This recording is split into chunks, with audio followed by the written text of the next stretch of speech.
Leksimizde devam hürmetli vatandaş. Endilikle biz mındak sözdeyimiz. Bu sözdeydiğin sözümüz belki vaziyet ve muhakemeye alakadar buluşu mümkün. Lekin ben ettim sizlerge bugün şundak bir haber sözüşüm mümkün. Hazırın özüdüm. Şundan keyin dedim. Eni keyin koyup duraylı. Bugün bu 3 leksiyet doğrusu toplaylı. Cansınca ne bilesizler Japonya'da? Bugün sizler 2022 yıl 5. ayının 8. günü. Cansınca efendi bugünlerden yani tünügüllerden 5. günü mındak bir haber takatkan edi vatandaş. Beijing dank etip kaldı. Amerika'nın en zor rakibi Rusya emas. Belki Jungo dep resmi ilan kıldı. 5. ayının 5. günü YouTube Cansınca. İkranda Cansınca ikran giz parçalarını görüp durup baktık sözdeydi kanadım. İkranda mındakat payda oldu. Amerika Koşmuş Ştatları Devlet Şirketi Antony Blinken Amerika'nın Jungo siyasi doğrusu notu sözlüğünde Jungo Amerika'nın en zor rekabetçisi de belgeleydi mevzulu haber. 5. ayının 5. günü Volkutsi gazetede ilan kılın haber mındak başlandı. Bütün yer şahrının kızık noktası Rusya-Ukrayna uruşuğu merkezleşken moşa peytte. Prezident Joe Biden hükümeti yana bir qatam taşqarı dünyaya mundaq bir uçur tarqatdı. Amerika'nın nazarida en zor geopolitikalık yani rayon karakterlik rekabetçisi Rusya emas. Belki Jungo da uçur tarqatdı. Prezident Joe Biden vazifeye oturup Aksaray'a kirişi 18 ay oldu. Prezident Joe Biden vazifeye oturup Aksaray'a kirgeniga 18 ay oldu yani bir yarım yıl oldu.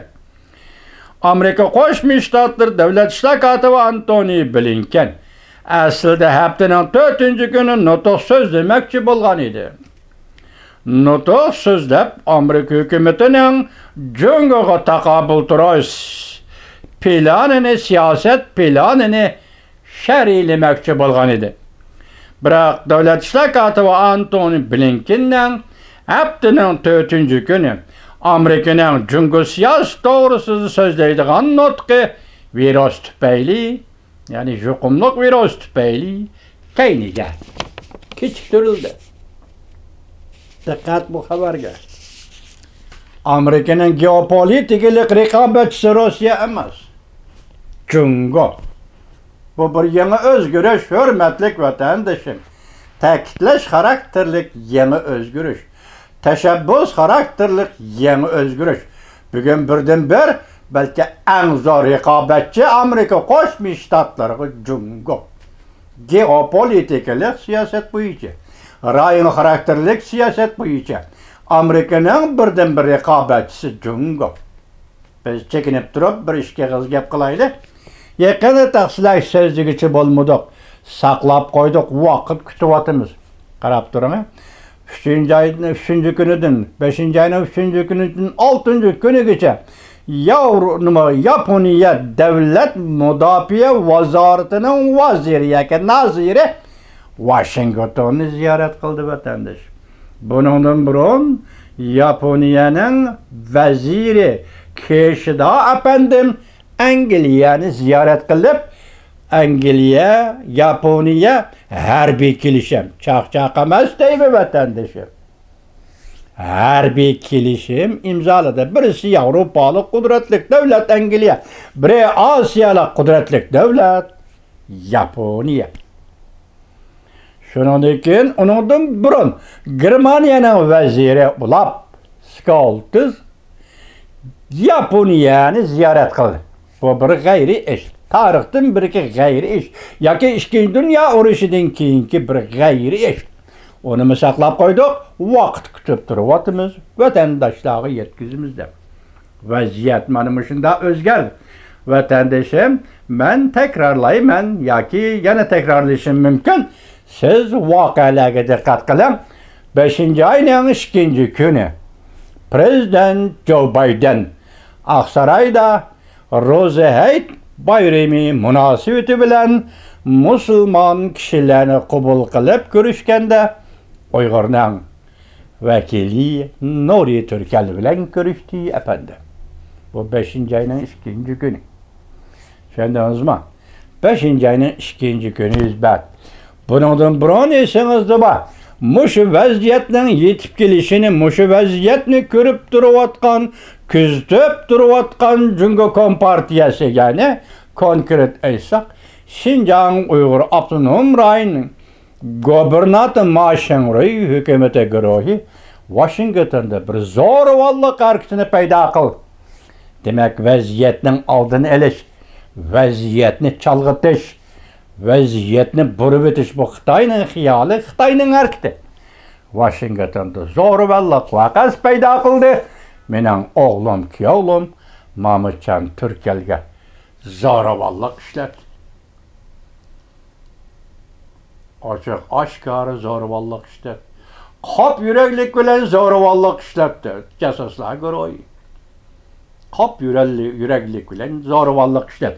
Vaziyat qarab turing ha. Hozir bizning 5-oyning 5-kuni kelganda, masalan 4-oyning, 5-oyning 4-kunida yoki payshanba kunida nutq so'zlamoqchi bo'lgan davlat ishlar kotibi Antony Blinken Jungo siyosati to'g'risida bu to'xtab qoldi, biroq uning mazmuni o'ttirg'i chiqdi. Jungo siyosati Amerikada burilish hosil qildi. Yani Jungo'ni hozir Amerika Qo'shma Shtatlari hukumati birdan-bir raqobatchi edi. Jungo hozir Amerika Qo'shma Shtatlarining geopolitik siyosati, rayon xarakterli siyosati birdan-bir raqobatchi edi. Rossiyaning ahvolini ko'rdik vatandoshim. Rossiya armiyasi butun sap bo'yicha to'xtab qoldi Ukrainada. To'sqinlik tushirdi, hujum qila olmadi. Bugungi Ukrainadan kelgan xush xabar Xarkov qaytirib elindi. Ukrainaning 2-cho'ng shahri Xarkov qaytirib elindi. Rossiyaning tajovuzchi armiyasi 20-30 kilometr nari surib chiqarildi vatandoshim. Yani shundoq vaziyat ostida tushdan keyin yoki soat 12dan keyin, hozir soat necha bo'ldi bilmadim. 12dan keyin yana sizlarga yetkazadigan bir xabarim bor vatandoshim.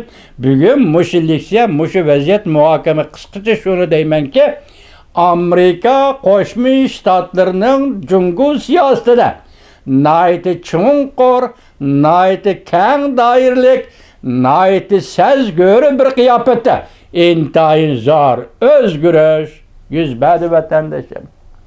Mesela Antony Blinken davlat ishlar kotibining so'zlamoqchi bo'lgan nutqida Jungo Amerikaning eng zo'r raqobatchisi demak, bu belgilangan siyosat, belgilangan doirada ijro qilinsa, ijro qilinadi deb hukm qilinsiz biz. Demak, bugun Amerikaning siyosatida intayin zo'r o'zgarish yetib keldi vatandosh. Davomini endi keyingi leksiyalarımızda anlaşılır. Vatandaşlar.